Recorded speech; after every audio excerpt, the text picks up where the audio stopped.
YCP నేత సజ్జల రామకృష్ణారెడ్డి మీడియాతో మాట్లాడుతున్నారు. ఇప్పుడు లైవ్ చూద్దాం. చెన్నైకి నీళ్లు పోవు, నెల్లూరుకి అసలు ఏది రాదు. అండ్ అక్కడేమో అది పనులు జరిగిపోతున్నాయి.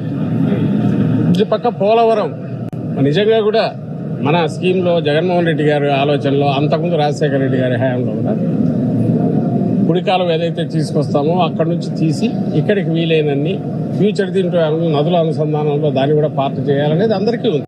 But that is a part of grand scheme, పెద్ద దాంట్లో ఫ్యూచర్లో రాబోయేది.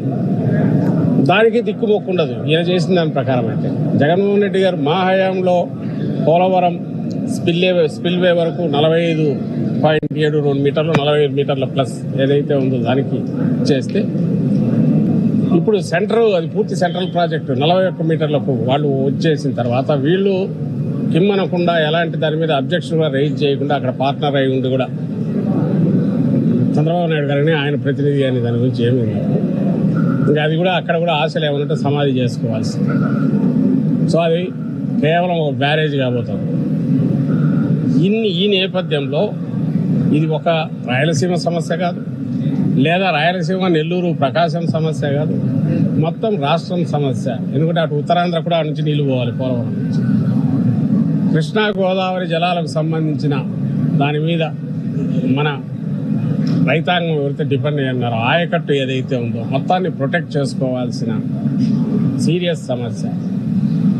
దీన్ని అడ్రస్ చేయను అనేది చెప్పకనే చంద్రబాబు నాయుడు గారు చెప్పారు. ఈ ఇష్యూని అడ్రస్ చేయను, రిజాల్వ్ చేసే ప్రయత్నం చేయను, నేను కూటమిలో పార్ట్నర్ అయినా సరే దీన్ని అడ్డుకునే ప్రయత్నం చేయను, నా హయాంలోనే వీటిని ఎలాగైనా ఆ స్టేట్స్ ఎవరు అనుకున్నారో వాళ్ళు పూర్తి చేసుకోవడానికి వాళ్ళకు బ్లాంక్ చెక్ ఇస్తాను అనేది చెప్పకనే చెప్తున్న నేపథ్యంలో రాష్ట్రంలో ప్రతి రైతు దీని గురించి ఆలోచించాలి, ప్రతి ఇంట్లో దీని గురించి చర్చ జరగాలి.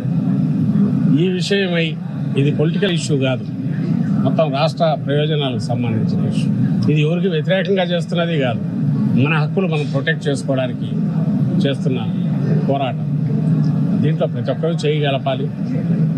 అండ్ అందరూ కలిపి ప్రతి ఒక్కరూ తెలుగుదేశం పార్టీ నాయకులు, ఆ పార్టీ శాసనసభ్యులను, ఆ పార్టీ పార్లమెంట్ సభ్యులను, మంత్రులను, సాక్షాత్తు ముఖ్యమంత్రి చంద్రబాబు నాయుడు గారు, అలాగే ఆ పార్టీ ఆ కూటమిలో సభ్యులైన జనసేన నాయకులను, బీజేపీ నాయకులను ఎక్కడికెక్కడ నిలదీయకపోతే చంద్రబాబు నాయుడు గారికి ముక్తాడు వేయలేము. ఆయన కనీసం అబ్జెక్షన్ లెటర్ కూడా రాయించలేము.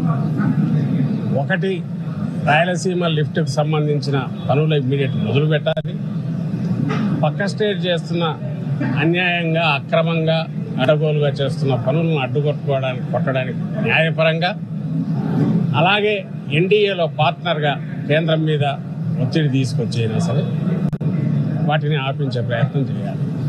అలాగే తన భాగస్వామిగా ఉన్న కేంద్రం మీద, అది ఆయన బాధ్యత, ఆయన పార్ట్నర్గా ఉన్నందుకు అడిషనల్గా తీసుకురావాల్సింది గురించి ఉన్నది కట్ చేస్తున్నాడు. మా హయాంలో, జగన్మోహన్ రెడ్డి గారి హయాంలో మేము పార్ట్నర్ కాకపోయినా అప్పుడు 45 మీటర్లకు మేము తెచ్చుకొస్తే ఈయన 41 మీటర్లకు ఈయన కుదించే రకంగా ఈయన దానికి తోడ్పడడం అంటే ఎవరికి ఉపయోగపడుతున్నారు, ఎవరి క్షాన పనిచేస్తున్నారు, ఈయన ప్రాముఖ్యతలు ఏంటివి, ఈ లక్షల కోట్ల అప్పులు తెచ్చి ఎక్కడ పోస్తారు, ఏం చేయాలనుకుంటున్నారు.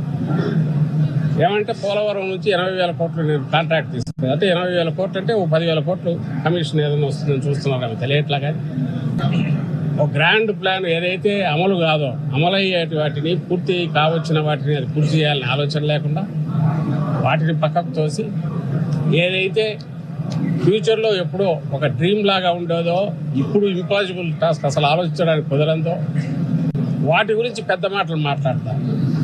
వీలైతే ఆవేదన తీసుకొస్తే అది శాంక్షన్ చేసి కట్టుకోకపో అంటే ముందు 80,000 కోట్లకు ఫస్ట్ ఒక 8,000 కోట్లు, 10,000 కోట్ల మొబిలైజేషన్ అడ్వాన్స్ ఇచ్చేసి తీసేసుకుంటే ఆ తర్వాత సంగతి తర్వాత చూసుకోవచ్చని ఆలోచనలో ఉన్నాడో తెలియదు. కానీ దీపం ఉండగానే ఇల్లు చక్కదిద్దుకోబెట్టుకోవాలనే ఆలోచనలో ఉన్నాడేమో తెలియదు. కానీ అసలైన సమస్యను మాత్రం అడ్రస్ చేయాలి.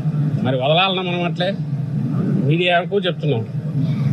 ఇతర రాజకీయ పార్టీలు ఎవరన్నా ఉన్నవి ఇంకా 2, 3 ఏమైనా ఉంటే వాళ్ళైనా, ఎందుకంటే మేజర్ పార్టీలన్నీ ఒకటి, major opposition YSR Congress party, అలాగే జగన్మోహన్ రెడ్డి గారు మా పార్టీ నాయకుడు, మా అధ్యక్షుడు, మాజీ ముఖ్యమంత్రి, ఆయన మొదలుపెట్టిన ప్రాజెక్ట్ రాయలసీమ లిఫ్ట్, దాన్ని నిలబెట్టు